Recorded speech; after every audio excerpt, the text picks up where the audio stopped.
আসসালামু আলাইকুম। বিকেলবেলা বাগানে হাঁটতে গেলাম। মাশাআল্লাহ, আমাদের পেঁপে গাছে অনেকগুলো পেঁপে ধরেছে।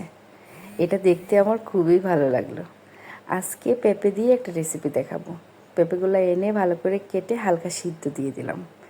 পেঁপে দিয়ে ডিম, পেঁপে দিয়ে মাংস, পেঁপে দিয়ে শিং মাছের ঝোল, এগুলো খেতে কিন্তু ভালোই লাগে। ডিমটা রেডি করে নিলাম।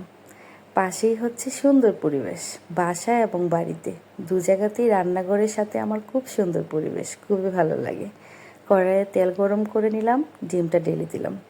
ডিমটা এখন ভালো করে ভেজে দেব। দেখেন ডিমের উপরে শুকনো মরিচগুলো কত সুন্দর দেখাচ্ছে, মনে হচ্ছে আস্ত একটা ফুল। খুব ভালো লাগছে দেখতে, তাই না? এখন হচ্ছে ডিমটা উল্টিয়ে দিব। ডিমটা ভালোভাবে ভেজে নিব। ভেজে আবার ডিমটা এক সাইড করে একটা জায়গায় রেখে দেব। আর একটি পাত্র বসিয়ে দিব। পাত্রতে পেঁয়াজ এবং রসুনের কুচি দিয়ে দিলাম।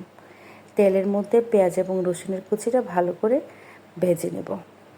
একটা পাত্রে একটু পেস্ট তৈরি করে নেব। মশলাটা ওদিকে দিলে পুড়ে যাওয়ার সম্ভাবনা থাকে, তাই পেস্ট করে নেব। এর মধ্যে মশলা দিলাম গুঁড়া মশলা, লবণ, মরিচের গুঁড়া, সাথে হলুদের গুঁড়া, এবং ওদিকতে যাতে পুড়ে না যায় সেজন্য ভালো করে পেঁয়াজ এবং রসুন কুচি নাড়া দিয়ে দিলাম। সবার শেষে দিলাম ধনিয়ার গুঁড়া। পরিমাণ মতো পানি দিয়ে পেস্ট তৈরি করে নেব। ভালো করে নাড়াচাড়া করে দেব। এখন ওদিকে পাত্রের মধ্যে পেঁয়াজ এবং রসুনের কুচির সাথে পেস্টটা ভালো করে মিশিয়ে নাড়াচাড়া করে দেব। ঢাকনা দিয়ে ডেকে দেবো এবং অপেক্ষা করব ভালো একটা রং এবং মশলাটা ভালো করে কষানোর জন্য। দিয়ে দিব সেদ্ধ যে পেঁপেগুলো রেখেছিলাম সেগুলো। পেঁপে যেন ভালো করে কষে, সেজন্য আমাদের কিছুক্ষণ সময় অপেক্ষা করতে হবে। দেখেন প্রায় হয়েই গেল। সাথে এখন পানি দিয়ে দিব। পানি দিয়ে আবার আরেক কিছুক্ষণ সময় একটু অপেক্ষা করব।